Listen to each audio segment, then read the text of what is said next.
I prided myself, probably wrongly, having worked in many countries, been brought up as a child in the Middle East and in the Far East, having a mother who was not British, she was Hungarian, she was a survivor from Auschwitz, and I was the son of a Holocaust survivor, and being involved with lots of people, I thought to myself, I know a lot about diversity, and I know about inclusion and not being included. But actually, when I came out, I realized that my level of understanding was not very high. And actually, I could see both the support and the rejection of being different, and what you had to do to live a life where you were different.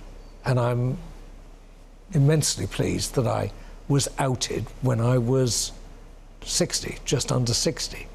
Because had I not been outed, I probably would have said I could stay in the closet and still believe that I knew everything, which I didn't.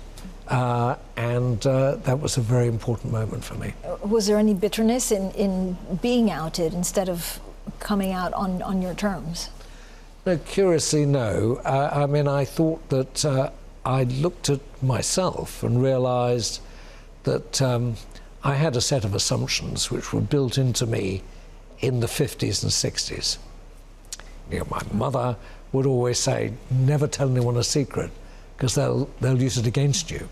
And never be, you know, an identifiable member of a minority, because when the going gets tough, the majority always hurt the minority. Both of these things are actually true. They really are true in life experience.